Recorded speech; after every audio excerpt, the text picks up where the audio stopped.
Good evening, everyone, and thank you for being here. I'm Julie Hussey with the League of Women Voters, your moderator for tonight's forum for the candidates for the town of Sullivan's Island's mayor and council.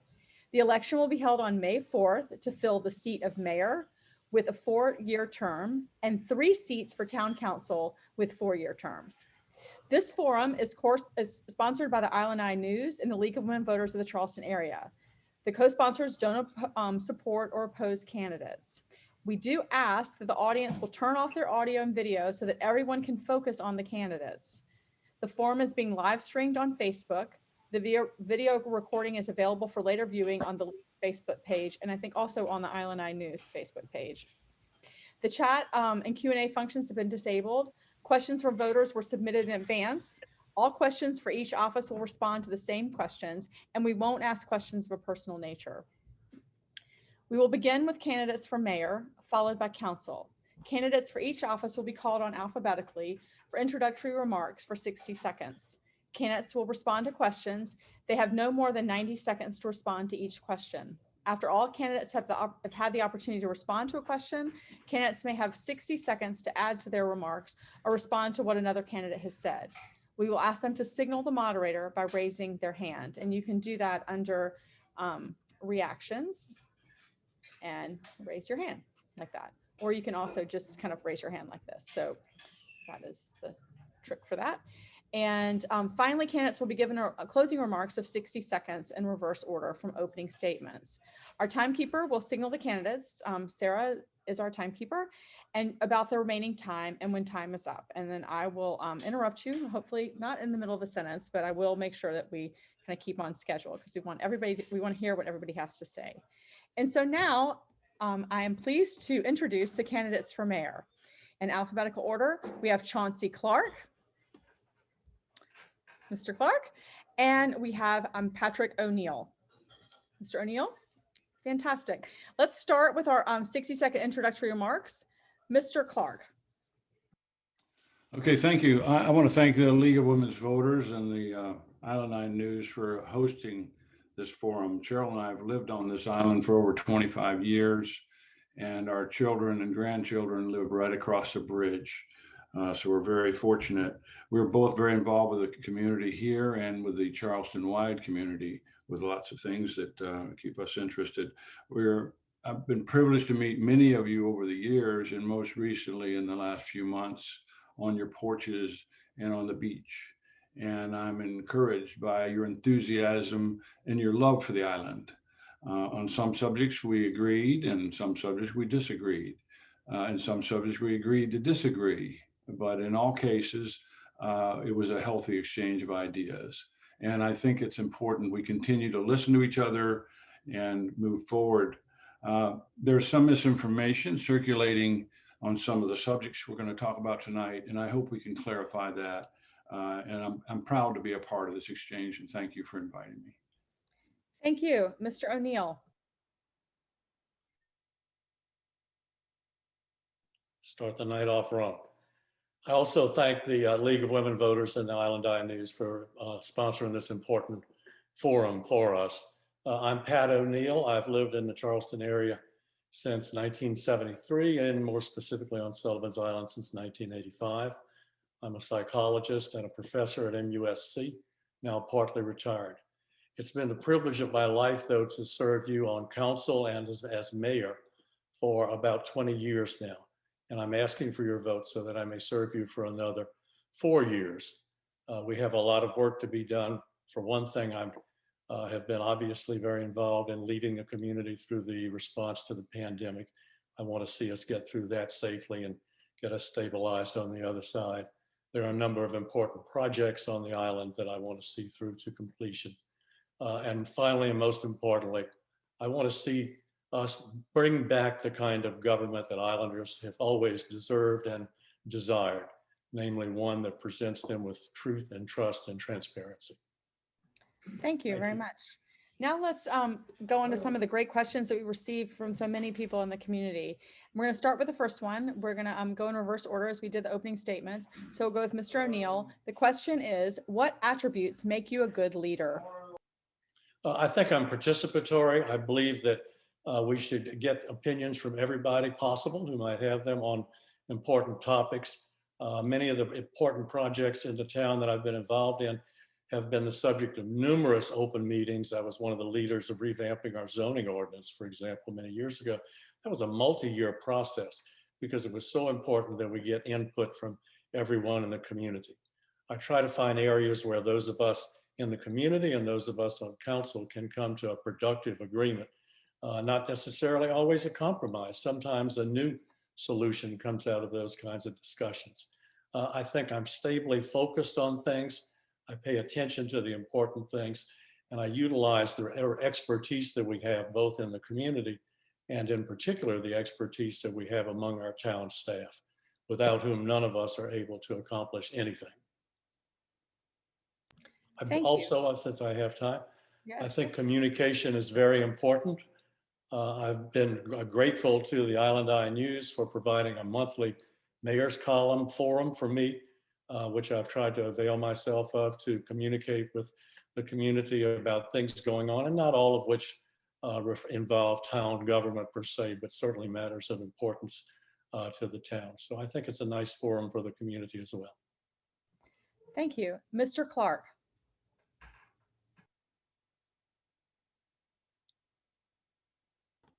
Could you restate the question, please? Yes, the question is, what attributes make you a good leader? Well, I think leadership is developed over experience. And I think my first real experience with that is with the Army. And I was a helicopter pilot, aircraft commander in Vietnam. And that alone gets you to the point where you have to focus on the issues and make decisions on the fly, literally.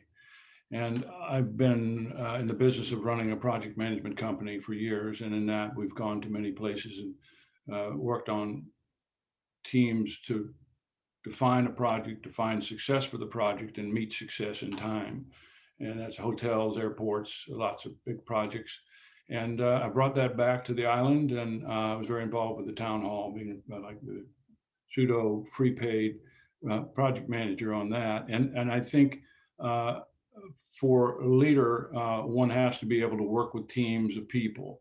And that's all I've done, meetings and teams, and have those people focused on the finish.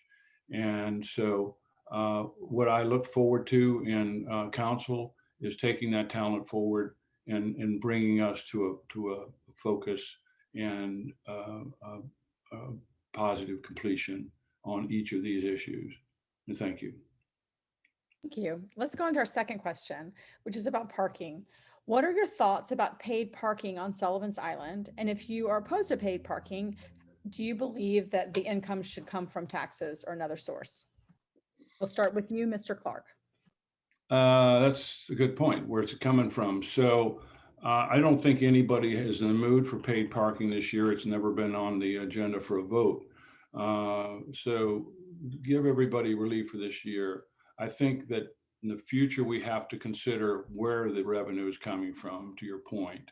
And right now we're paying about 800, and everybody knows the number, it's been out all week, $850,000 out of taxpayers, precious taxpayer money, to cover the cost of the taking care of the visitors to the island.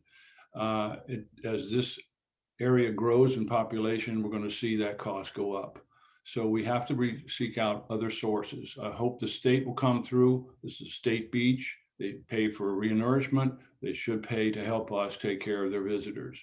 And if they don't, we're going to have to figure another way, and it may include raising taxes. I think paid parking is the last variable we look to, but it is not coming off my table. Thank you. Thank you so much, Mr. O'Neill. I'm very opposed to instituting paid parking now or in the foreseeable future. I think there's other alternatives that we must pursue to try to get some funding for some of the services that we provide in maintaining the state DOT's right of way and in providing public safety services, for example, for the hundreds of thousands of visitors that come to the beach and that we welcome. The main thing about right now is that because of our safety measures we had to take during the pandemic, a lot of people outside of the island incorrectly assumed that we're trying to keep them away, that we're trying to be elitist. And at least in my view, nothing could be farther from the truth. So I think this would be a terrible time to try to institute it. The other thing is we looked at some numbers from a private vendor to manage such a thing as paid an enterprise. And I was not impressed with the numbers. It seemed that paying an outside source to manage something like that was very costly, and we don't have the staff for it in town hall. But primarily it runs against the feel of Sullivan's Island. This is not a place that people are accustomed to having to pay admission to, nor should they have to. And I think paid parking should be a last resort. I will never say never, but I think we need to look at every other possibility before we would resort to something like that. Thank you. Let's go on to the next question. Are you content? We're going to start with Mr. O'Neill first. Are you content with the results of the mediated settlement on the island's accreted land? And what should council's next step be in the management of that land? How many seconds do I have to say no, and how many times can I say it? I'm not content with it at all. I thought it was a terrible outcome achieved through a very, very terrible and questionable process.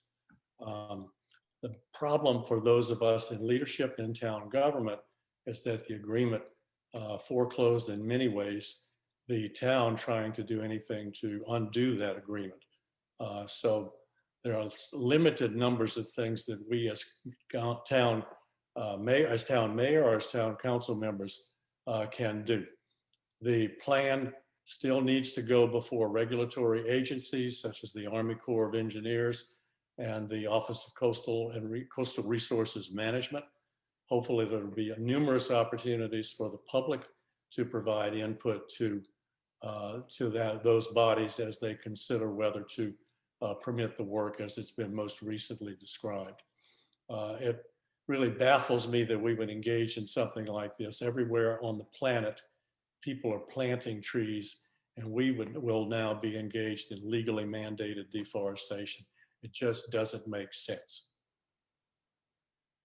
Thank you. Mr. Clark. Thank you. First, I want to say this is not total deforestation, never has been. We've been discussing, and people talk about the public input, we've been discussing the accreted land for over 20 years. We've been in litigation in and out of court for the last 10 years. It took 5 years to decide what kind of trees to work in the transition zone after a motion was put forth. The mediation is a compromise to complete a court order. It's a compromise to get to a middle place. And so that never happened over that 10 to 25 year period. The mediation, unfortunate, we had to go through a legal process to get that to happen, but it has been done. The court order is signed, we're moving forward. And if we don't do that, then we go back to court. And that was decided 6-1 not to do that. So we went to mediation as a process. People that I've talked to, they're exhausted with the continuous fight.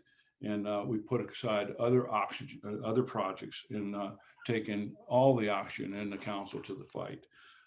My thing is, let's move on to traffic. Thank you. Mr. O'Neill, I saw your hand.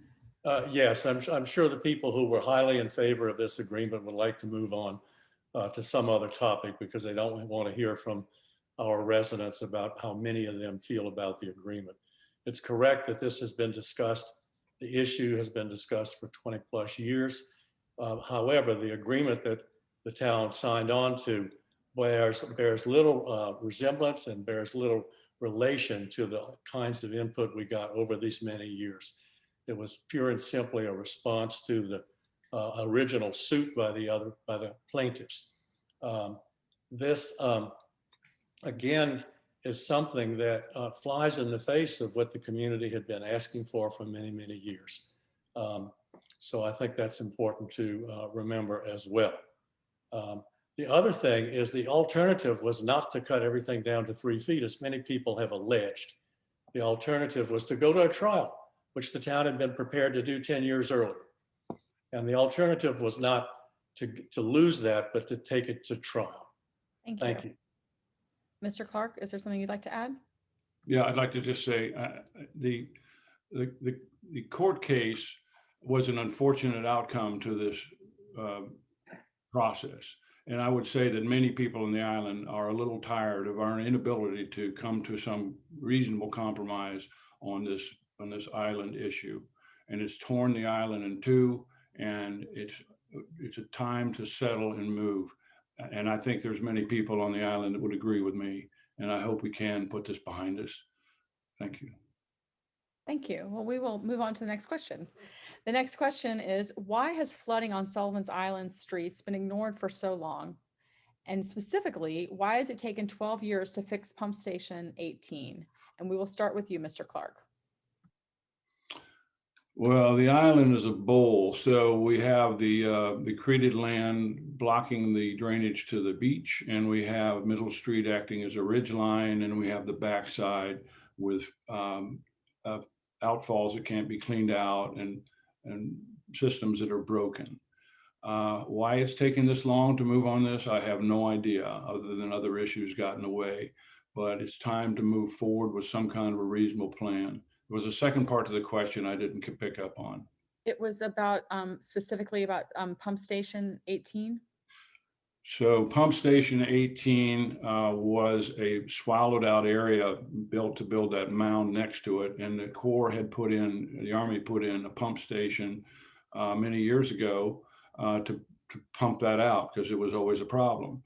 That pump station has been broken, and so now we had to replace that pump station. It's a very expensive process, about $1.5 million, I think. And so we put a bond issue in to make that happen. And we are getting closer to making that happen. It's taken a long time. I cannot say it any other way. Thank you. Thank you. Mr. O'Neill?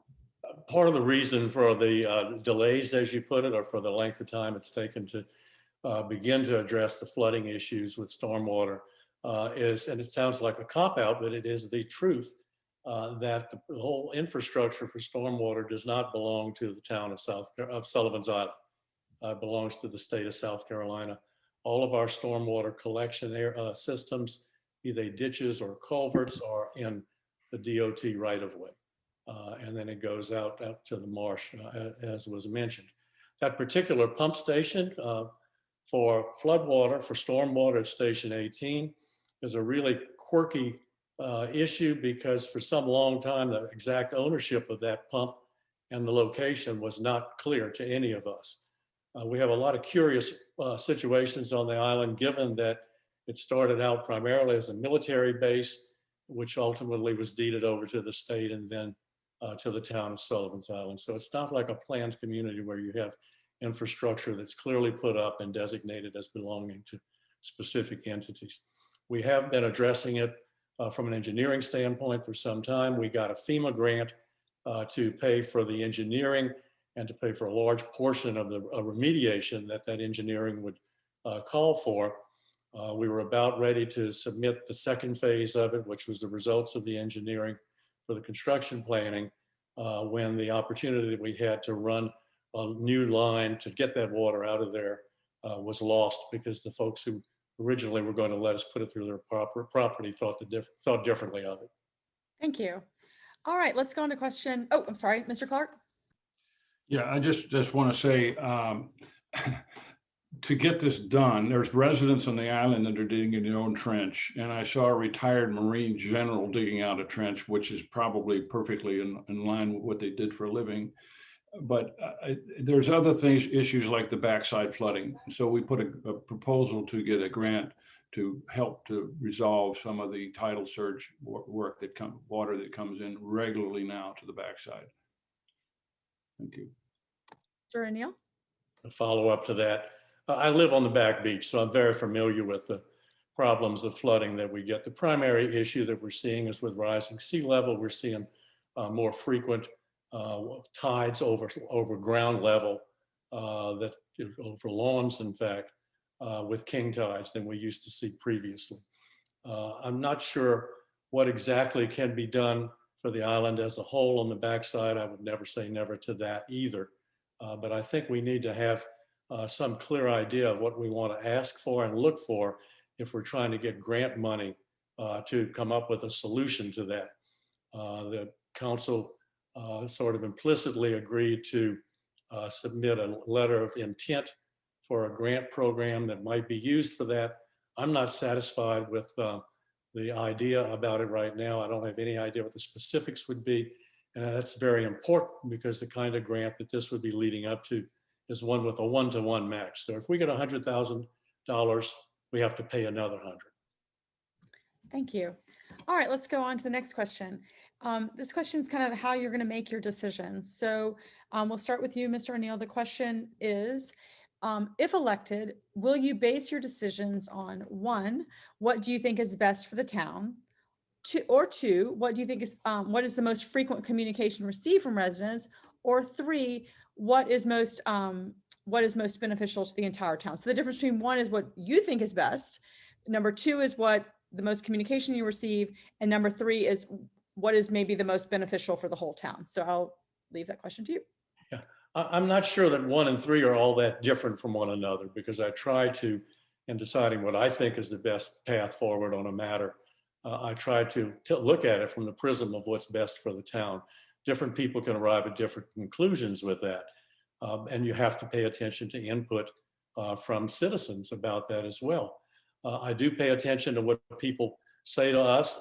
I don't think I'm the kind of politician who believes whatever he was told by the last person who told him something on an issue. But I really do try to take a long view in terms of what's best for the majority of the people on the island, not just for a select few or a select neighborhood, but for the island as a whole. And I always try to remain open to having different ideas at a later time. As one of our residents has said, I retain the right to be smarter tomorrow than I am today. Thank you. Mr. Clark. Well, I think we're elected to make decisions on behalf of the town. That's kind of a given. And I'd like to think I make decisions to solely support my own needs. But my point is that we together as a council and when necessary, bring in expertise to help us make these decisions. And the decisions are made on behalf of the entire island. And we get a lot of input from residents, and we get some input from experts. And those things come together at a point where a decision has to be made. And I've been in the business of making decisions for a long time. Thank you. All right, let's go to the next question. And that is number 6. So this one is, in 1990, our regional population was 507,000 people. And in 2018, it was 788,000, which is an increase of more than 55%. With this number expected to exceed 1 million in the next 20 years or so, in the face of explosive population growth, what 3 policies would you implement to help deal with the impact this growth has on Sullivan's Island? And how would your policies include improve the quality island's quality of life? And we'll start with you, Mr. Clark. You say 3 policies? Yes, the questioner asked, Okay. what 3 policies would you implement to help deal with this impact? Well, this is a big problem. I mean, this is a one beach for everybody else. And you got to say, not just Mount Pleasant, you got to pick up Sullivan or Somerville, Monk's Corner, everywhere out there. They're coming to this, Columbia is coming to this beach. So our ability to handle that traffic and those people is going to be far more complicated in the very near future and certainly in the far future. So we need to be prepared for that with infrastructure, with staff, with police. We rescue a lot of people on the beach. Our rescue boats cover from the harbor all the way up to Goat Island. We've got a big piece of territory to cover here. And to do that costs money. And so that's one of the things we have to find funding. We have to do something about the traffic. Somebody has to work with Mount Pleasant, IOP, and us to come together with a traffic plan that works. We might want to look at a system that tells people in Somerville, it's busy at the beach, don't come today. I'm not keeping them away. I'm just saying there might be an app or some way we can have that out to everybody. It's a problem. We got to deal with it. Thank you. Mr. O'Neill. It's very definitely a regional problem with profound, very local impacts on Sullivan's Island. So I do think we need to take a regional approach to it. And as a matter of fact, Mayor Carroll and Isle of Palms and myself and other local mayors are planning a meeting right now to be conducted through the Council of Governments, where we can all get together along with the sheriff and Council of Governments group to try to arrive at solutions based on a regional approach. I think that's the only way we'll get anything that can help us deal with the burgeoning growth as we go forward. I do believe we need to redouble our efforts to inform everybody in the region about current conditions on the beach, be it rip currents, be it sharks, be it traffic jams. I was the first person on our council to really push for a traffic cameras on the causeway in hopes that people would develop the habit of checking those cameras before they leave home for the beach. We were able to get support from County Council to expand those, where there is now an app that's called Beach Reach that people could be using to see what conditions are at the beach. Again, some days it might be a smarter move to decide to go to the movies or something else. Again, we don't want to keep everybody away, but I'll quote Mayor Carroll on the Isle of Palms, who said, "We want everybody to come out here, but just not all at once." Mr. Clark, I think I saw your hand up. Yes, I'd like to respond to the traffic issue. I think the most important concern we have with traffic is safety. We had a situation where Isle of Palms had an injury. It took an hour for the ambulance to get there. I've talked to our fire chief and talked about what are our options. And one of the options we have on the island is helicopter evacuation. I was a helicopter pilot, so we're talking about where do the helipads have to be. I said they can land anywhere, but we have to have that. We have to have ways to get fire trucks onto our island because we work together and off the island. So safety and traffic is a big issue. They conflict with one another. Thank you. Thank you. Mr. O'Neill? Actually, we already have arrangements with an air ambulance company. And in fact, because of the town's participation, residents on the island are covered to a significant extent for the expenses if they require transport by air from the island. I think it's very important that we have that option, and we have places already designated where the helicopters would come in. But again, I think the safety part, I agree on that. It is very key. It's a key issue with the traffic because if help can't get to us, we're in trouble. Thank you. Let's go to this next question. Should town council members recuse, or mayoral members, recuse themselves from voting on mediating settlements on issues that have substantial direct impact on their property values? Why or why not?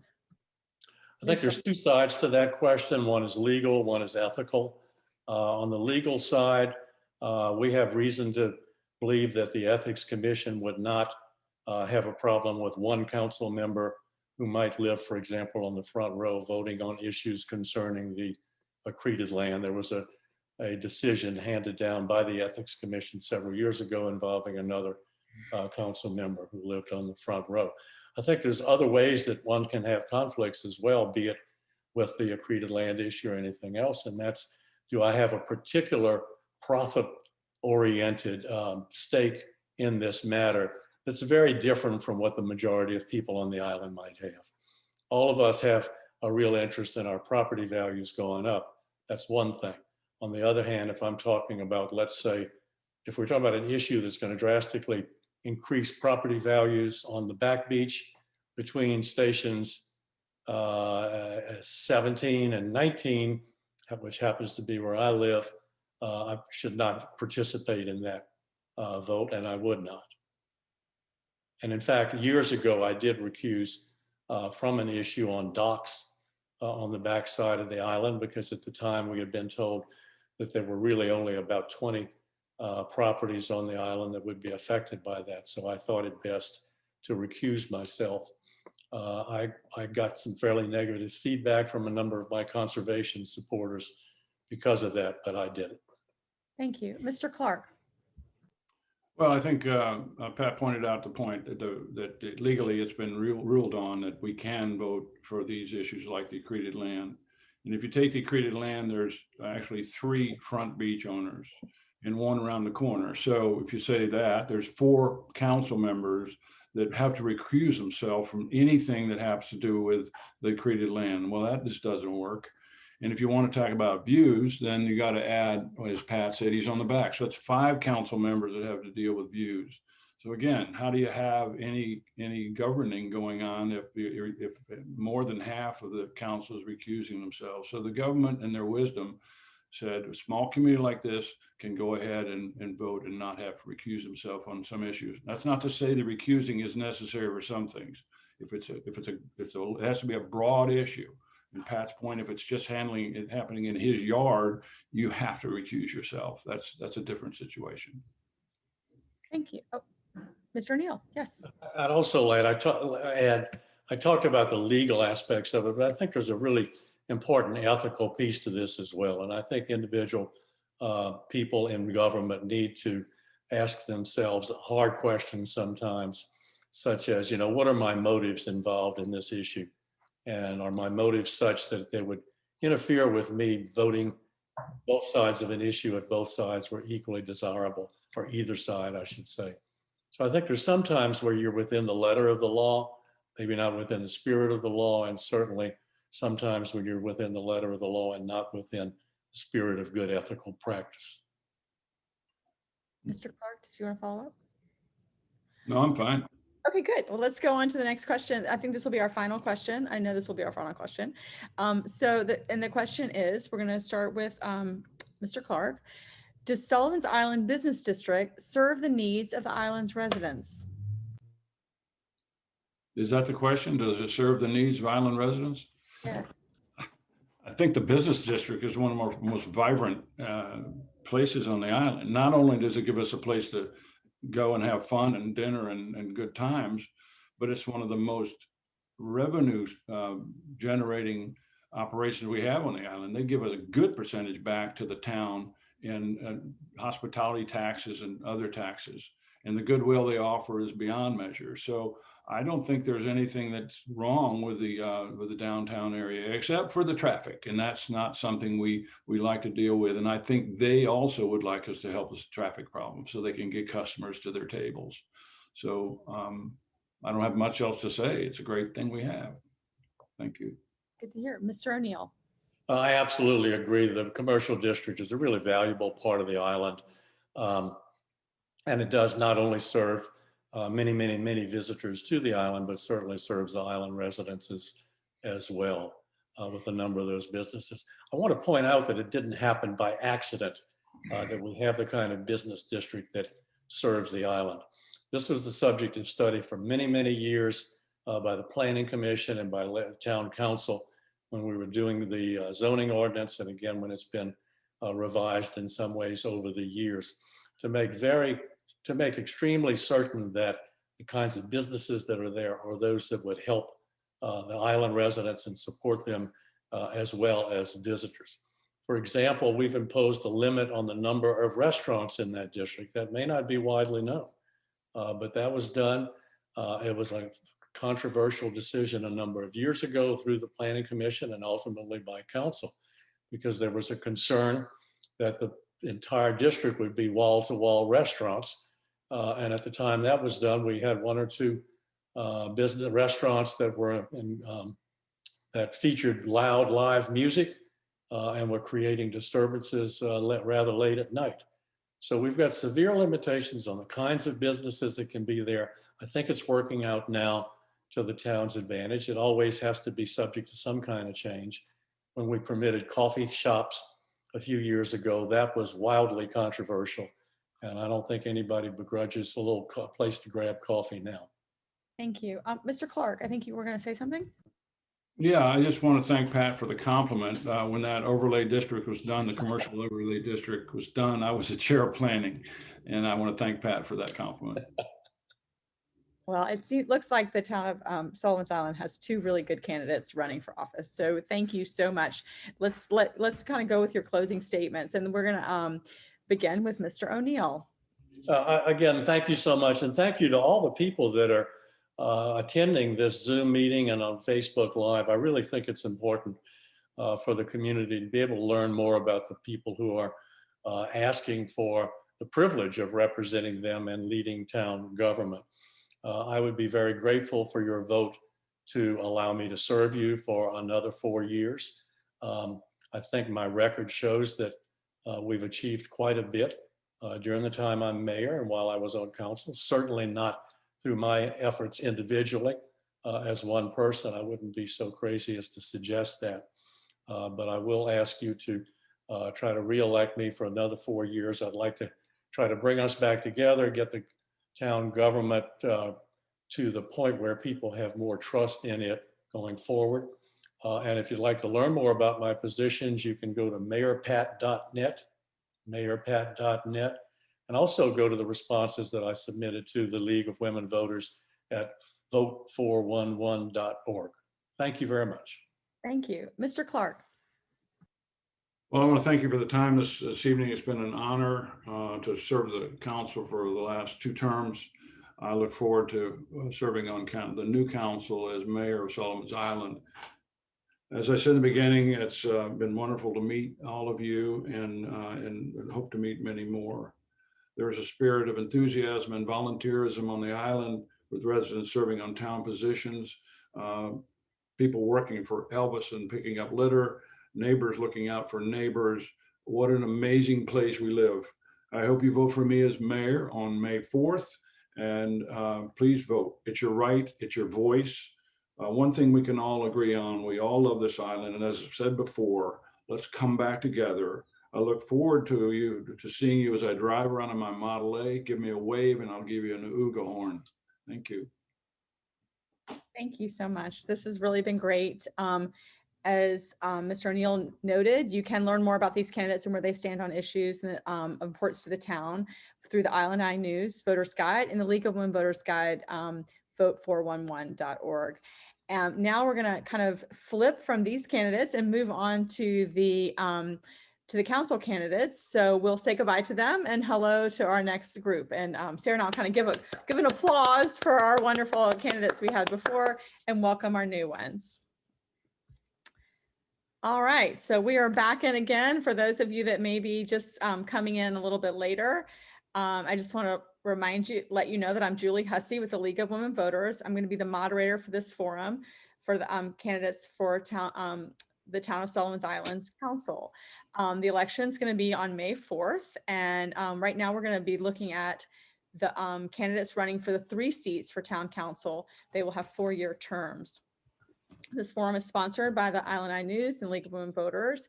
And just if you're kind of coming in, we've got all the people online who's done a good job of keeping their screens off.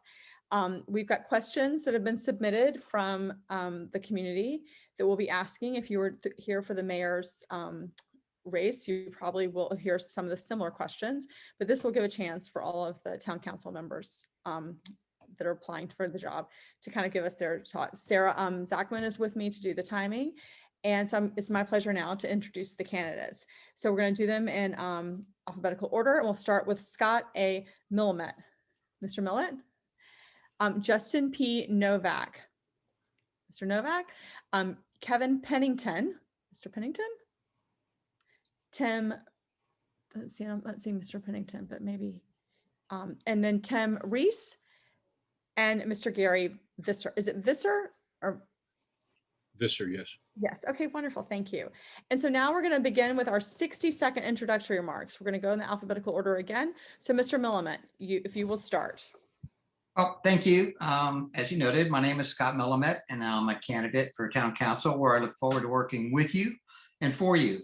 I'd like to thank the League of Women Voters, the Island Eye News for sponsoring tonight's forum, the other candidates for joining, and certainly the residents for their participation. Unfortunately, the pandemic has greatly limited the interaction between the voters and their representatives and the accountability of the representatives to the electorate.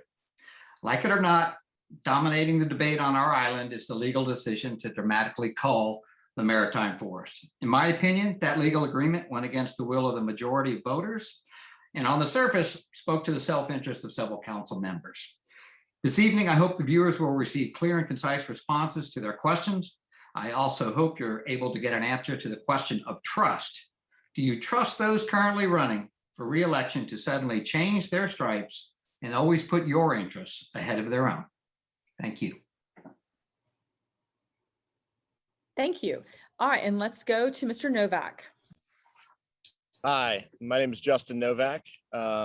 I would like to thank the League of Women Voters, the Island Eye News, and the other candidates for being here and participating in this forum tonight. I'd also like to thank the many people who have logged on and are engaged in this election, because it is a very important election. I'm a practicing attorney. I've been practicing law for approximately 10 years now in the Charleston area. My wife and I first moved to Sullivan's Island about 10 years ago. We rented a drafty old beach house and fell in love with this wondrous place.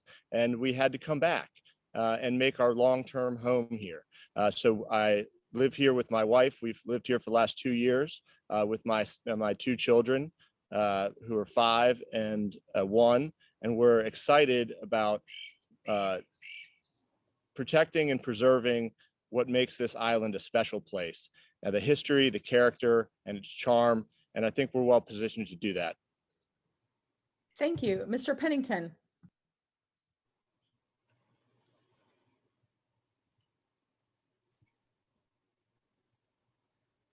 Mute.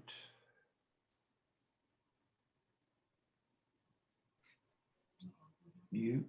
Mr. Pennington, I think you're on mute. Yes, I'm sorry.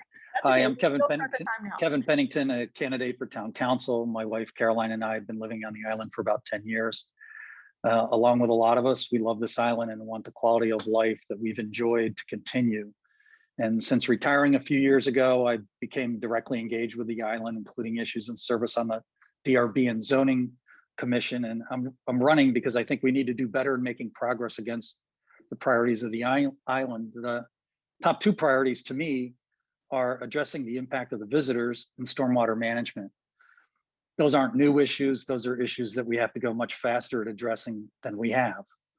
Lastly, the issue that we can't get away from is the mediated settlement. I was not involved with a mediated settlement, didn't participate in it, but I agree with the mayor. The agreement is the agreement, and there's not much that can be done against that settlement. So let's be honest and practical and resolve that matter, and at least move on to the other priorities that have been sidelined while we've dealt with the accreted land management issue. Thank So you. Let's can we go to Mr. Reese? Yeah, hey, first of all, thanks for the league and the Island Eye for setting this up and all those folks in attendance. As a 25-year resident and having the opportunity to raise my 4 kids on this magnificent place has been nothing short of a gift from God, to be honest with you. I've also had the honor to serve this community over the last 4 years as one of your council members. I've had to make many tough and unfortunately divisive decisions on my watch, such as the 10-year lawsuit concerning the accreted land, spending long overdue taxpayer funds for upgrading and replacing many of our neglected town capital assets, and trying to take action for continued growth of visitors and tourists on our island, which now seems to be a year-round basis witnessed for the last few weekends. I made most of my decisions by studying issues, weighing the pros and cons, and taking action that I felt supported the views of the majority of the island. We have to continue to focus and commit to improving our stormwater management system, develop a long-term plan for sea level rise and resiliency, and implement a balanced plan to handle the continued growth of daily visitors. I ran 4 years ago on a platform of action. I'm proud to say I've done just that. I have served and will continue to serve the entire Sullivan's Island community. Not everyone will agree with my positions, but through dialogue, not slander or misstatements, we can move past the us versus them mentality that continues to divide us as an island. Thank you. Mr. Visser. Thomas Jefferson said, we don't have government by majority, we have the majority who participate. So I thank everybody who's on this call and those who have hosted it so that we can all be participating in our town's government. I'm Gary Visser. I'm fortunate to have made our home here for over 30 years.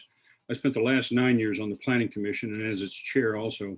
Planning is forming ordinances and long-term planning and goals for our community. We produce the latest strategic plan for the town that outlines every element of our community's future, including resiliency and parking.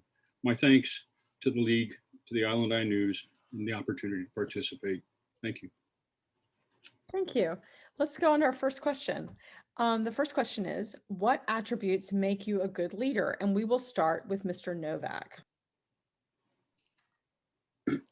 Thank you. Being a good leader is not only knowing the direction you want to go, but having the thoughtfulness and consideration to include those to whom you wish to lead to follow you in that direction. You know, I've always thought, you know, action without deliberation often gets you unintended consequences. And we really need to include the community and bring people together in order to make these decisions and include them in the conversation in order to really take this island where it needs to go. And that is forward, but it's forward with the idea that we're going to preserve and protect what makes this island special. And that is the history of this island, the charm, its character, and its natural beauty. And we can do those things, but we need to have buy-in from the people of the island, and they need to buy into the process. So leadership is being able to create that consensus and bring people along to show them where your vision is, where you're going, and bring them to buy into the process, even when they don't agree with the decisions that you make necessarily, but they understand how you're making those decisions and why you're making those decisions through a transparent process. Thank you. Thank you. And let's go to Mr. Pennington. Yes, thank you. It's a great question. The attributes of leadership are a lot about communication and being a role model in the community. And I think the process that we have of engaging our community, our citizens, is broken. Attending town council meetings and representing your opinion about what may or may not be going on is only a partial process. It's not a constructive forum for problem solving and engaging the intelligence and resources that we have in the community and with the experts. So I'd want to see that process changed, and you have to provide an opportunity and an acceptance of a diverse set of opinions as a leader, and then deal with them and sometimes make the hard decisions, but in all times listening. And so the diversity of our community has to be listened to. The process has to be strong. And as the leader in that process, you need to ensure that people are communicated to. And I think we fail today in good communications. We rely on minutes and no technology to communicate to our citizens what's going on as it's happening. And as a result, they feel it's not transparent. And at many times it passes away in the night without anyone's knowledge. So, and I can't see the timer on my screen, but I am assuming I'm done. You are, but that was good. You were right under time. Let's go to Mr. Reese. Yes, again, having the privilege of serving on council in the last 4 years, that term of leadership has been difficult at times. It is about consensus, and we try to do that. I will say technology is not the best.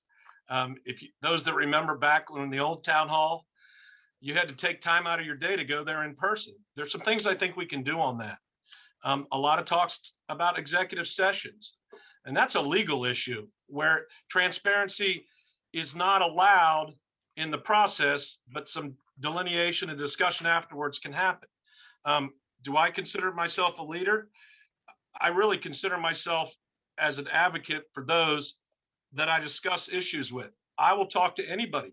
You can agree to disagree with me, but you've hired me to be a voice for your concerns. Some may not agree with those, but from that standpoint, I think I've done a very good job in moving things forward over the last 4 years. So if that's the term of a leader, I think I've done okay at that. Thank you. Thank you. Mr. Visser.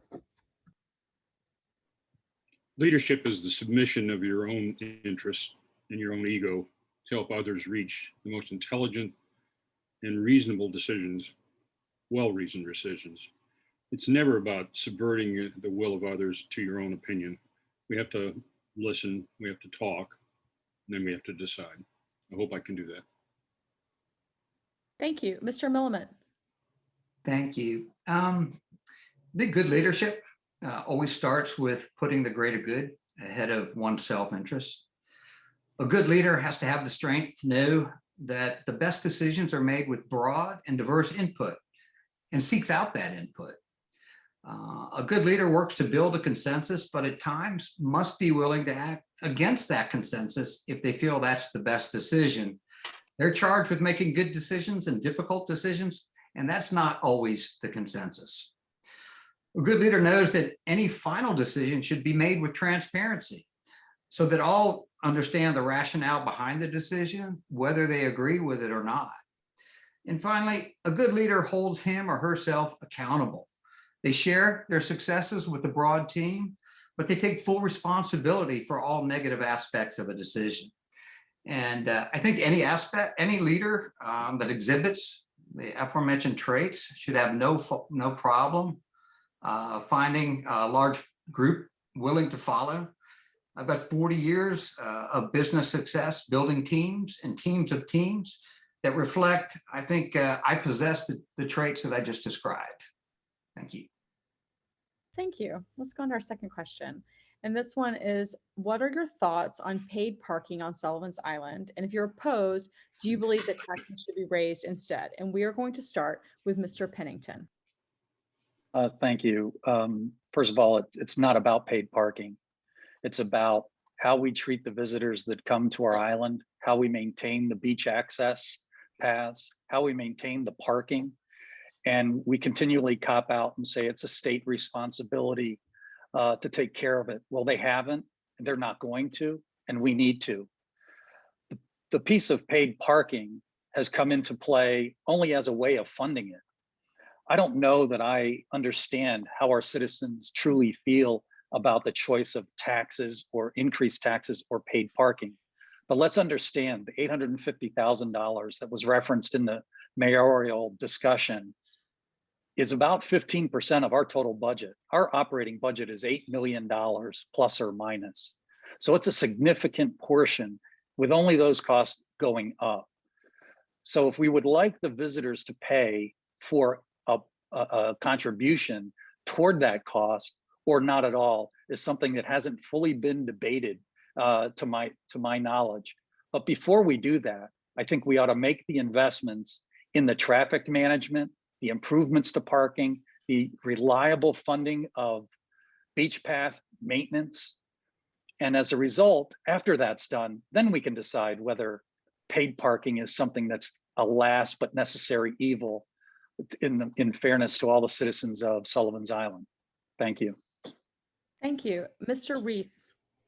Yes, well, being a part of council and the head of public safety in the summer of 2019 with lots of complaints about the traffic, the parking issues and everything, I engaged along with the town attorney, a revamp and a restudy of what do we do? What does it cost? What's our funding? And, you know, council or the staff went back and yes, we're spending about $850,000 a year in additional expenses for those coming to the island from March to September. That's about $800 a household, guys, in your tax bill. How do we handle that? They're not going away. More and more folks are coming. So we got to figure out that 800 is going to be $1 million pretty soon. So the idea was I went, the head of public safety, and talked to some of the other islands that have paid parking. We brought in a consultant. It went there. It was transparent. There was meeting after meeting. Unfortunately, most of our town does not get involved in the meetings. So the transparency was there. It's something I think we need to keep on the table. It would be absolutely wonderful if the state would step up and pay for the things that we need to do. Is that going to happen? We're going to try. We need to be ready because I don't think it's fair for our citizens to keep having their taxes increased for the amount of folks that enjoy and want to come to this island. Thank you. Thank you. Mr. Visser. Okay, I'm going to start by be sure that everybody understands I'm being completely facetious. That means I'm lying, okay? Let's just solve the parking problem. Why not a toll booth? One on each end of the island. Everybody who comes here pays to get on the island. How's that different than paying for a place to park? I mean, we still have to deal with those pesky bicycles and people who run, but then we'd have to have passes and then there'd be the pool guy. But a parking would be solved. Look, is this the island you want? I mean, is that where you came to live? I don't think so. We have on planning, we studied that for over 4 years. We've watched carefully the effects that the Isle of Palms and Folly Beach, their parking changes have made on the impact on our island. Never say never. It might become important. We need continued vigilance, but no. Thank you. And let's go to Mr. Milliman. Thank you. My concern with paid parking throughout the island is that's the first step to commercializing the island outside of the commercial district. And once you commercialize broad swaths of the island, where does it stop? Increased short-term rentals, who knows? So if the town wants to charge on municipal lots, that's their prerogative. I have not seen a single "I'm for paid parking" sign anywhere on this island, and I cover it tip to tip many times a week. There are other revenue sources. I was just thinking this morning, walking the dog, there's probably 5 times as many dogs on the beach as there were 2 years ago, and they're coming from off island. So for starters, charge off islanders 2 or 3x for an annual dog collar. It's not a lot, but it's a start. But I do think charging for paid parking throughout the island opens a Pandora's box of commercialization outside of the very popular commercial district. I don't think we want to go there. I think we can do a better job of enforcing wheels on curbs. I see them all the time without a ticket. So we can ask our safety officers to try to do a little bit better job and increase some revenue. All of this is around the margins. I understand that. Thank you. Mr. Novak. Thank you. Parking on Sullivan's Island should remain free for residents and visitors. I think it's part of the character and charm of this island that it gives its Mayberry by the Sea moniker that is well deserved. And paid parking, whether parking kiosks or other systems, would be a real detriment to that character. You know, it's also part of the process being not well run, in that there hasn't been a lot of consideration to some of the issues. I, like the mayor, am skeptical of the estimates of revenue from this source of income. I'm also skeptical of having third-party vendors be our police force and the interaction with visitors to the island. There are other issues that arise from that, whether those vendors, those employees of that vendor can prosecute traffic tickets. I don't know that has been well thought out. So there are other revenue streams that we can look to that don't really, put a nick in the character of this island. So I'm against paid parking. I think parking should remain free, both to residents and visitors. We should be a welcoming island, and I would oppose it. Thank you. I think I saw Mr. Pennington's hand up. No, I took it down. Okay. Mr. Reese, I see your hand up. Yeah, and again, a couple of years back started this looking at different options, and it's great to hear about dog collars, and everyone on that beach should be paying their $50 for the license, even if it goes to trifold or whatever at $150 a person. The shortfall on the $850,000 that we as taxpayers are paying is not even close.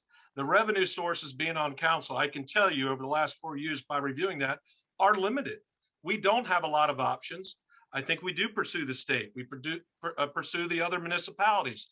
The end of the day, it needs to stay as an option to be studied. The fact that the contractor comes in, if you studied the thing that I did 4 years ago, and or 3 years ago, I'd give it to y'all. Look at what's in there. Look at it in detail, and we will work on that if I'm on council moving this forward before we even make a decision. It will be studied. Mr. Milmet, I see your hand up. Yes, thank you. Dog collars, a little bit of a joke there, but I think we need to look at multiple sources of revenue to fill that $850,000 void, not a single source of revenue. I don't think paid parking, Tim, should be your first choice. It should be your last choice. And you should look at everything in between, be it dog collars. You've been on council for a number of years. You can put forth a number of choices, but I don't think you've seen a single "I'm for paid parking" sign on this island either. And a decision to move forward with paid parking, while I'm saying you don't have to always go with the majority, I think you'd be going against a dramatic majority of voters on the island by doing so. Thank you. Mr. Pennington, did I see your hand up? No, once again, I lowered it. That's okay. That's fine. Well, I think with that, I think, Oh, excuse me, ma'am, he called my name out. Can I respond to that directly? yeah, I'm going to give you 1 minute to respond. Yes. Again, I need to make it known I'm not for paid parking. It needs to be studied. It is the last bastion of income that we can get. I've spent the last 3 years looking at opportunities for revenues. They are extremely limited. It is up to the state. Is Mount Pleasant, is the county of Charleston, Berkeley, and Dorchester willing to help us out? These are things we need to pursue. But I can tell you, from the internal tax base of this island, there's no more blood in that turnip. Thank you. Okay, let's go on to this next question, which is just as exciting. Are you content with the results of the mediated settlement on the island's accreted land? And what should be council's next step in management of that land? And this question begins with Mr. Reese. Hello. This is something that was in the paper, and I want you all to read it. It's actually the transcript from the town's attorney. There's been a lot of talk that this was not a transparent process. This process started 30 years ago. Previous councils have had management plan after management plan and did zero to compromise. 10 years ago, some Front Beach citizens, based on the deed, sued the town. It went up the chain of command to the Supreme Court, was remanded back. Our advice from the town's attorney was try to mediate instead of taking the risk to go to trial. It was done in executive session per law. The comment from the lead attorney, the plaintiffs would not have agreed to settle if the matter would not have gotten prompt closure. There's many on council that their management plan is to do nothing, including the current mayor. They need to state their management is to leave it alone. Have the courtesy to the island residents to say what your plan is. Don't act like a plan is forthcoming. We settled it. Chauncey is right. It's time to move on. It is not as draconian as people think. Study the issues, please. Thank you. Thank you. Let's go with Mr. Visser. I believe the question is, am I satisfied? And clearly I'm not satisfied with the decision to submit to the mediation, the decision that was made, and the most recent decision to accept some of the specifics of that. There's a lot of ways you can characterize this. You can tell this story any way you like, but in the end, we've made the wrong decision. And I think we have some opportunities to reverse that. And I would support any of them. Thank you. Mr. Millimet. Yes, thank you. As long as we're holding up newspaper articles, I'll hold up one that says the truth about the Maritime Forest Court settlement. I encourage all of you to read the Billy Want article on page 18 of the April 9th Island Eye News. Mr. Want spent 40 years in environmental law and was a senior litigator for the EPA. He addresses the misrepresentations of the council members that voted in favor of the accreted land settlement. He specifically clarifies the misrepresentations that the settlement court would have ordered a clear cutting of the forest, that the town would have had to pay enormous damages. This is simply not true. The bottom line, the council put forth an idea that going to settlement court was risky, and that is not true. We had the option to go to court and present our case. Overwhelming documentary evidence states that the original land trust intended to create a natural area, not a 3-foot vegetative hedge. Several on the council, I would argue, knew these facts and ignored them. Instead, they could have recused themselves from the vote, and given their obvious conflicts of interest, that might have been a good outcome. Thank you. Let's go with Mr. Novak.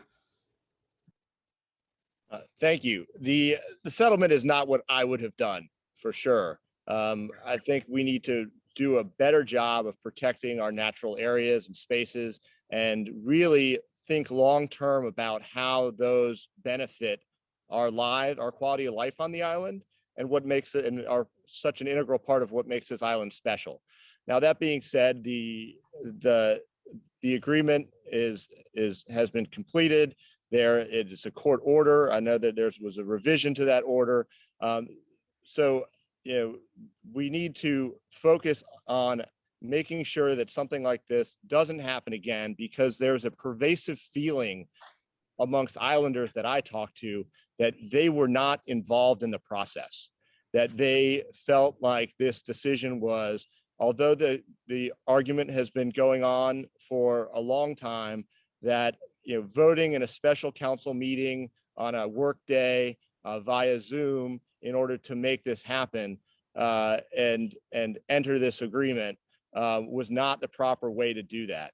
And my position would be to make sure that we reach out to people to make sure that they are involved in this process affirmatively, and not just hope that they come and talk to us, so that they're aware of the issues that are on the table, that they can get involved in the process, and so that we don't have a result like this with division and anger on all sides again. And we need to protect those natural areas going forward. Thank you. Mr. Pennington. Thank you. While everyone's ignored the question, they want to focus on the process and how it got us here.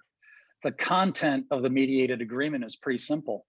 In front of the fort, the forest is untouched. That's where our nature walk is. That's where the bird banding occurs. From the school to Station 16 pathway is relatively untouched. That represents over 60 acres of the amount of accreted land. So do I agree? And have I ever mediated things? I've mediated hundreds of issues in labor relations and other matters in business. I never came away with what I wanted, ever. That's the nature of a mediation. So I'm not surprised that half of our island is in favor of it and half of our island is not. That's the nature of the mediation. But think about the hypocrisy of the people speaking against this. And I can give examples to people on this phone that pay to have trees cut out of their own property. Imagine that. I can cut any tree on my property if I want to pay to have it cut down. That is our ordinance today. Mr. Millimet, can you answer me why you cut a tree down? I can. It's public record. It's public record that you yourself cut a tree down because it was aesthetically unappealing to you. Isn't that odd that now we're holier than thou about the forest? Please help me.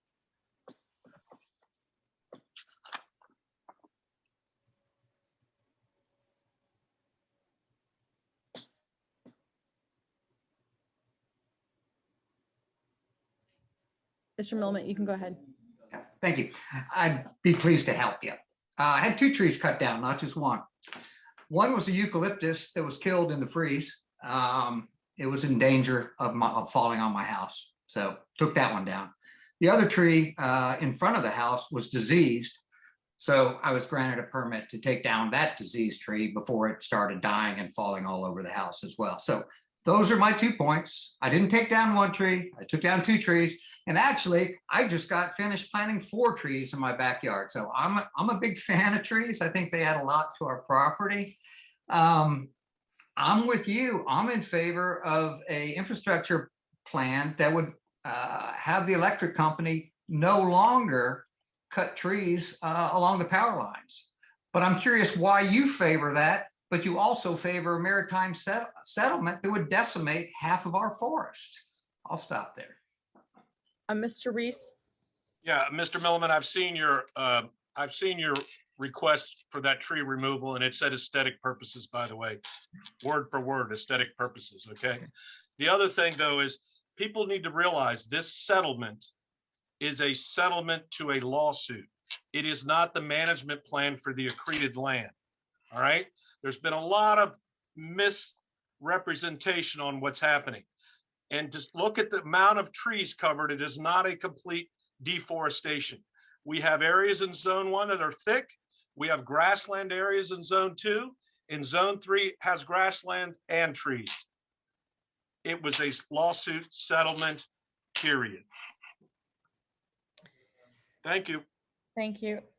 Mr. Milliman, I'm going to let you respond. I'll And take 30 then- seconds. Just real quick, I just want to say from here on out, I think calling out each other's names is really not our best bet. So I'm going to end with. I can appreciate that. I'm, whether the application said aesthetic or not, I had a frozen tree and a dying tree.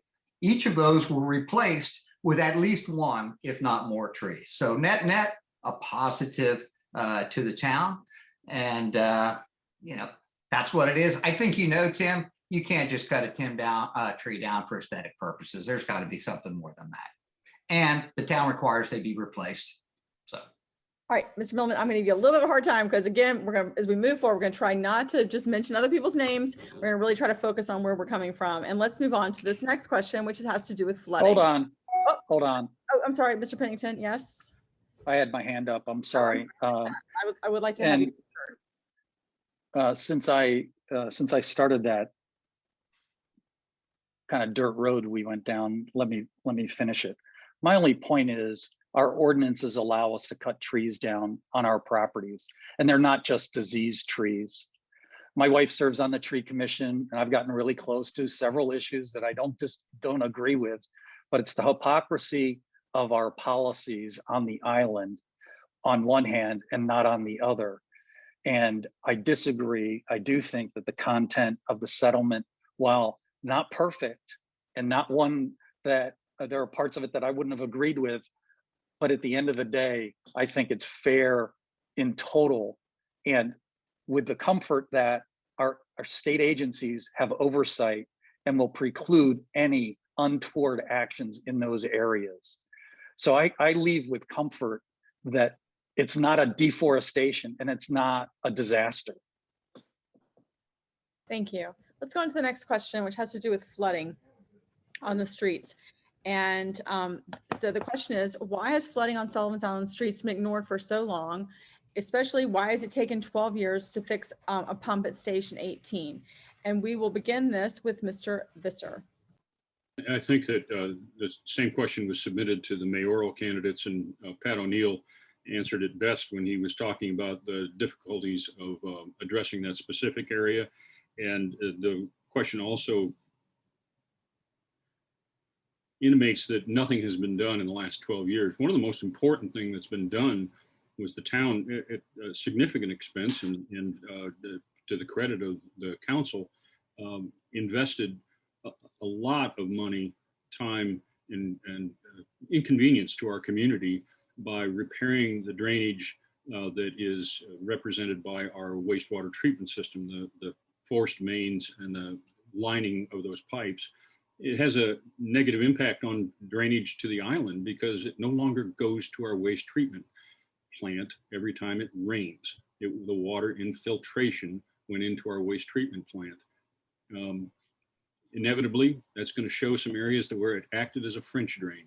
We continue to go forward as we address those areas, but the important thing to know is the town no longer exceeds its wastewater treatment permit every time it rains.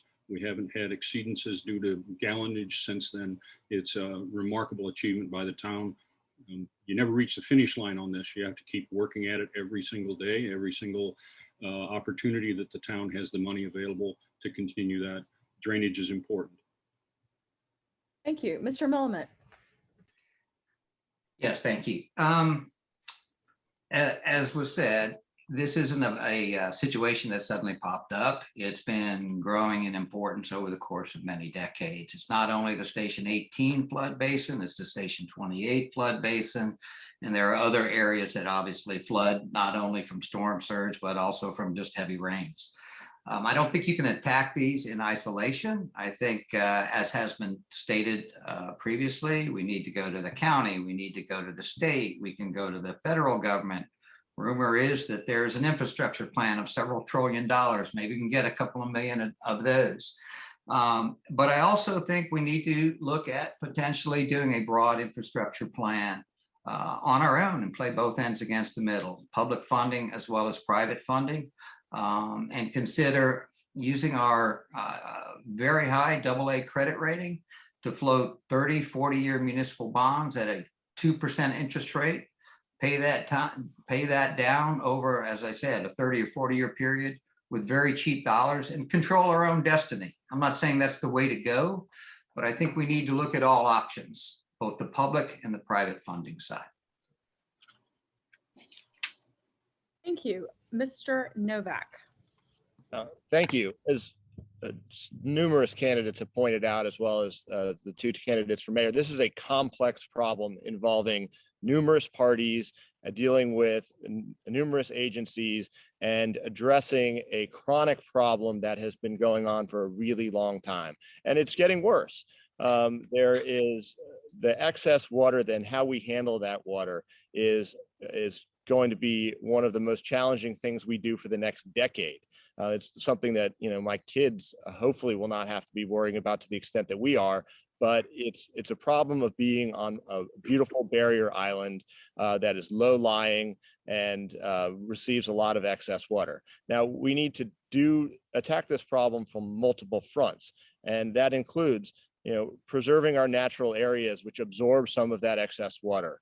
We need to work with the DOT in order to address drainage issues. We need to make sure that the water doesn't backflow during storms.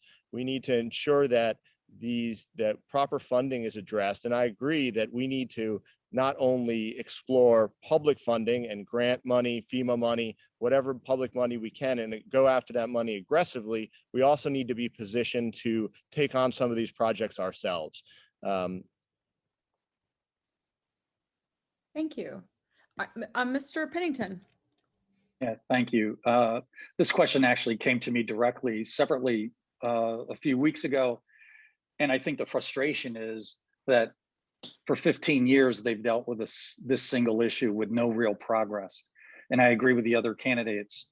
I don't care where the funding comes from. If it has to come from us, it has to come from us. But the answer is that it's hard and it's complicated and involves many agencies is an excuse. Results do not equal an objective plus an excuse. And all I've heard are excuses about addressing the stormwater. So it's time to get a real engineering plan. Might be complicated to get an engineering plan, but we're not appropriately collaborating with the agencies, with the state, and with the Tri-County area to get solutions to this. Simple things like our outflows are not maintained by the state. Well, then we need to maintain them, or they need to be re-engineered. It's an excuse to say that they don't function. So there are answers, and what I hear from the citizens is, please get us a solution. And I totally am against private funding. Citizens should not have to take care of what is a municipal responsibility for providing the services that they pay taxes for. Yes, every public source available, we should exhaust. If we have to increase our taxes, that's fine, but please, let's not ask our citizens to pay for drains on the street. Thank you. Let's go to Mr. Reese. Yes, one of the things being on council over the last 4 years, we started this with the second GEO bond. I think one of the candidates mentioned bond monies. We do have money in there set aside for stormwater. What that's going to mean is spending a fair amount of money on the study, but more than that, how the heck do we fix it? There's issues out there. I can tell you, yes, the state owns that infrastructure, but they come once a year, maybe twice a year with the back truck. We've already talked about, and that's something we're putting in, and we've got to continue for the next council, is looking at a stormwater department here on the island. We just received or got word from the feds through this last package, we're going to get just under $1 million.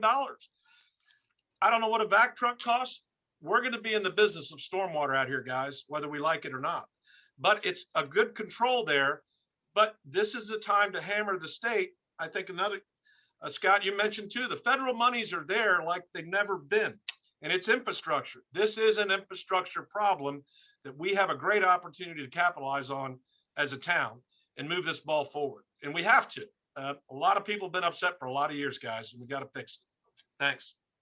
Mr. Visser, I think I saw you raise your hand. Yeah, I just want to make sure that everybody who's on the call is aware. There is a solution. It's not necessarily one that is complete, but it's real simple. You go to SCDOT, down in the bottom right-hand corner, it's a maintenance work request. You file it and you say, I want my stormwater drain cleaned out. I want my culvert cleaned out and whatever. You don't get a response back from the state. It doesn't happen tomorrow, but if we all bark, somebody's going to listen. If the town fills those out, if the homeowner fills those out, if the maintenance departments fill those out, when they show up here, they have those work orders. They have those complaint forms. They will address those areas. It ain't going to happen tomorrow, but that's what the state does. Thank you. We're going to go to our final question, question number 5. And well, actually, it's going to our 5th question. The question will be go back to Mr. Millimet and start with him. The question is, what could the town do to improve livability on Sullivan's Island? I have my hand up. Could I just Oh, clarify? yeah, sorry. No, you can finish the other one and then you can do that. Yeah. Thank you. I just wanted to clarify a point with Kevin. I think we're actually saying the same thing. I said public-private, and Kevin may have interpreted that I expect homeowners to pay for storm drain clearance, and that's not the case. What I'm saying is I expect the town to look at all options, be they county, state, federal, as well as floating their own municipal bond and controlling their own destiny that way, and play both ends against the middle. So that was it. And if you could repeat the question, I'm sorry. Sure, no problem. So the final question is, what could the town do to improve livability on Sullivan's Island? That's a really broad question. I think, livability also means different things to different people. Livability means having good schools, which we do on the island. Livability means being able to get onto the island after you go grocery shopping on a Friday afternoon, or not having to wait 4 hours or 2 hours or even an hour. And so instituting a traffic plan, as has been discussed here. Livability means safety, and that was also discussed here. And ensuring that our children, most importantly, have the ability to grow up in a place that is safe, that provides education, that provides a general environment for their well-being to be culturally improved. I actually think that one of the things that the town should look at is a more diverse town, more diverse staff and things like that, bringing diversity and adding a cultural flavor to the town. I don't know how you do it, but it's certainly something that I think helps our kids grow up in a different environment than they do now. But first and foremost, I think we need to deal with ensuring that this is a beach town. We need to ensure that the beaches are always accessible, not only to ourselves, but to those that want to use them. That was a big discussion today. And whether that means mass transportation onto the beach at certain periods of time, so be it. Thank you. Mr. Novak. Thank you. Let's be clear. We live in a tremendously wonderful place. The livability on Sullivan's Island is extremely high. Can it get better? Yes. I love this place because my kids can ride their bike to school. I can walk down or golf cart down to some wonderful restaurants and businesses in our commercial area where we punch above our weight because we've got such a great community. And in doing that, I get to walk by and I get to wave at all various candidates who are here. People I know my neighbors, and I really treasure that. Now, the challenges that we have though are chronic flooding really affects our daily life, and it needs to be addressed. We need to address traffic and figure out ways to help mitigate, all of the people who want to come visit this wonderful place coming at the same time. So those are some key areas we need to work on, but we also really need to work on just the transparency, the trust in government, and to make sure that we have a community where people aren't divided because they understand the process of how these decisions are being made and how these challenges are being addressed, so that if they don't agree with it, with the decision, they at least understand why it was made and how it was made. So that's how I would improve livability. Thank you. Let's go with Mr. Pennington. Thank you. Obviously, safety being the first. I have no concern about improving the livability of the island. I have a concern that our livability is going to erode if we don't find ways to manage kind of the crush of interest that we have in the island from visitors. We're not going to go backwards. We're not going to be a multifamily island. That was decided long ago by our founders, and they established what we get to enjoy today: the school, the lifestyle that we enjoy.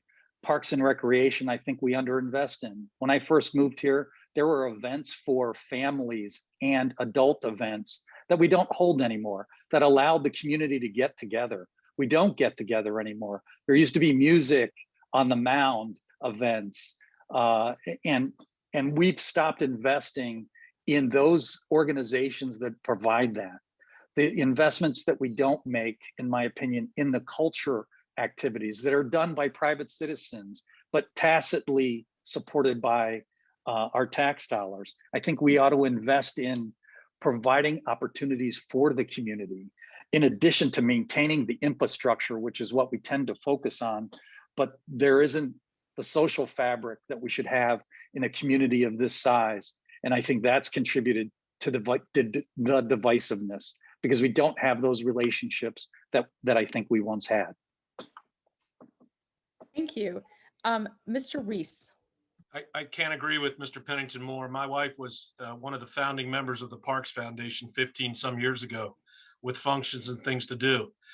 I've worked on for the last 5 months with a private entity out here in the idea of the Sand Dunes Club, which is rumored to be for sale. And it is rumored to be for sale to private entities. It's nothing that the town can take over, but this individual, very philanthropic, is considering making a private public access and really taking it to a community center, somewhere where we can get back to that island community again. So I've been focused on that pretty hard. I'm in contact with not only that entity, but the Dominion entity and others. So we'll see. Maybe the next year or so, this thing's going to come to fruition. And it'll be based on us as a community here on the island. Also, for those that don't know, back in August of 19, before COVID hit, under public safety, we had a consultant come in and look at a traffic management plan. It's in place.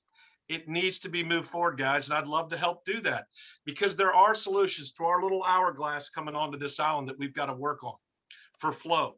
That is a quality of life issue. It's frustrating a lot of folks, but we've got to work on getting that communal aspect back. Thanks. Thank you. And let's go with Mr. Visser. This is livability is clearly a question of a glass half empty or full. The fact we have schools, parks, the Battery Gadsden Culture Society, the oyster roast that benefits our rescue and fire, the New Year's Day plunge, the July fireworks. I don't know how much more full the glass can get. It's a remarkable community. It really feels awful having been shut down for a year of COVID. I agree completely that the opportunity that might present itself with the Dunes Club would be one really to hope for. I think we need to demand, one of the things that over the years has kind of gone sway both directions. We need to demand the county's participation in assisting in the traffic control. Just the simplest thing as an officer at the major intersections has really continued to help improve that situation.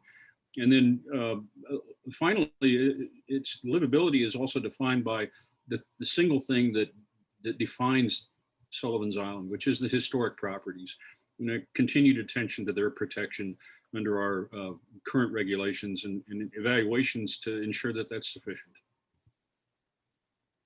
All right, this is wonderful. And again, Town of Sullivan's Island, you've got lots of really great candidates. Oh, I'm sorry, Mr. Pennington, there's something you'd like to add. Yeah, we have that opportunity. Gary brought up the historic properties, and I sit on the DRB, and we've dealt with in the last 2 years a lot of historic properties. And typically, we only get interest when those historic properties are neighbors, next door neighbors, or on your street, but very little elsewhere. And we've had some issues with inappropriate actions by builders and architects, frankly, architects that actually live on our island. But more importantly, what concerns me is the town is in control of historic properties that we ignore. Historic properties are not just buildings. We have an African-American cemetery, two historic parks that hardly are mowed and never trimmed. Trees are never trimmed. The Battery Gadsden area and the Battery Thompson area are not maintained to any kind of standard. And Battery Logan has gone in total disrepair, one of our most famous batteries. And I would just like to see the town to walk their talk. Thank you. Mr. Reese. Yeah, and again, for those that aren't engaged in the process, I do commend Councilman Greg Hammond, who is head of public facilities, has actually put line items in the budget. Finally, for years, our own town historical assets have been completely neglected. So I think over the next couple of years, we're going to see some upgrades to these things. Kevin's right. It's sort of a travesty that previous council members going back 20 years have let these things deteriorate. They don't look good, but I think we're on the right path for that, guys. And I commend Councilman Hammond for getting that ball rolling in the last 2 years. Thank you. So let's go to our closing statements if we're ready. And I think we will do them in the reverse order that we did the opening statements. They're 60 seconds. And so we're going to start with Mr. Visser. Nice to be at the end of the alphabet for once. We've all got an awful lot to be thankful living here. It's our responsibility to maintain and protect the island community. It's been assaulted by British warships, enemy submarines, college spring breakers. It's a community of resiliency and shared responsibility. It's not a community of selfish homeowners. We have failed so rarely in the past. What's before us is clearly choices to listen to our residents, demand openness in our government's decisions, develop resiliency from storms and simple tides, and the protection of our historic properties, and things as simple as parking. Remember, your vote's important, but on May 4th, your opinion is important, but on May 4th, it's your vote that counts. Thank you. I'm Gary Visser, and I ask for your vote. Thank you so much, Mr. Visser. And now let's go to Mr. Reese. Well, a majority of Island residents voted for me back in 2017. It was really based on what I said and the promises I made in formats like this and newspapers and mailers. And the things I talked about was a settlement to the accreted land issue, working towards improving parking and traffic flow and traffic safety, approving funding and moving forward with replacing the town assets that have been neglected and ignored for years, such as the fire station, sewer plant, lift stations, and taking care of these towns' historical assets. I did what I said, and I want to continue to move things forward through a continued action. I believe action is the only way to do things. I'm passionate on what I believe, but I will also listen and learn and not shy away from a compromise solution when it's the best interest of our entire community. It's our community's quality of life that needs to be improved and maintained, not the visitors, not the tourists, but the residents. I'd be honored with your vote on May the 4th. Thank you. Thank you. And now let's go to Mr. Pennington. Thank you. First, I want to thank the League of Women Voters and the Island Eye for bringing this all together, and for all the folks that have gotten on the call tonight. These Zoom calls, as everyone knows, gets harder and harder as the months pass by.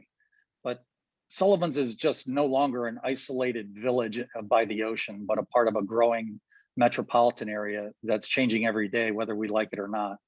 The founding town councils did a great job in laying a foundation for us to make us a residential island, and the quality of life that we get to stand on today. That way of life, though, I think is threatened, and the issues require much more regional, state, federal engagement to address them.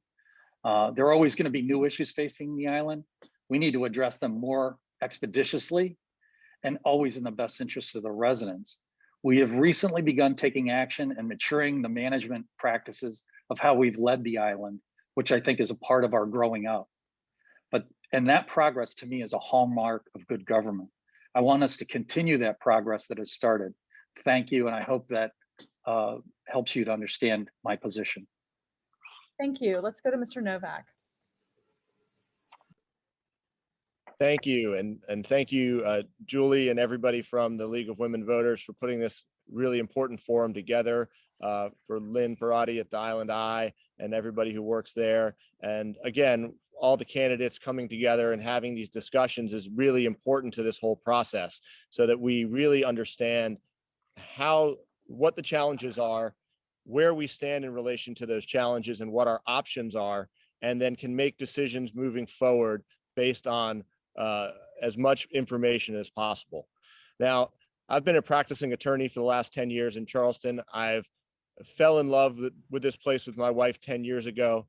We decided to make it our home 2 years ago and raise our children here. And then we have to realize that it's in our long-term interests really to preserve and protect the history, character, and charm and the natural beauty of this island, because that's what makes it special.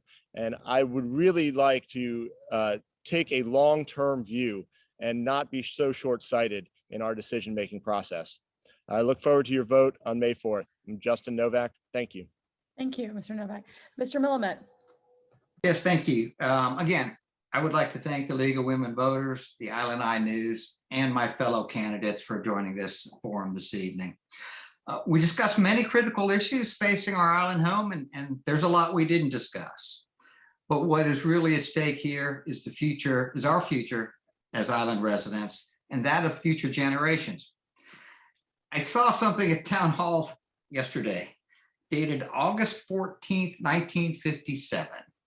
Sullivan's Island today is a stable community with many old beach homes still in use. It retains its charm in spite of many new dwellings which have been erected, and odds are the old charm will always remain. The residents want it that way. Right as you walk into Town Hall on your right. Everybody should read that article. That's where we are today. We want to keep the town livable.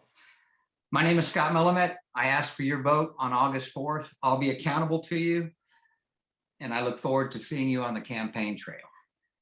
Thank you so much, everyone. This is really great and a nice, good, hearty discussion. I really appreciate it. Appreciate all of y'all being here. Thanks for the 102 people that are here and even more that are on Facebook and will continue to follow this.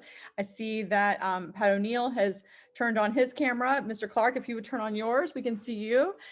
And then the rest of us, I just want to remind everyone that you can learn more about the candidates and where they stand on issues important to your town at the Island Eye News Voters Guide, and also the League of Women Voters has vote411.org, which is a great place where candidates have answered questions. You can learn more about where to vote, all the other information that you need. And just finally want to thank all of our candidates that already would like to turn on their audio and just give them a big round of applause and gratitude. And I hope you all have a wonderful evening.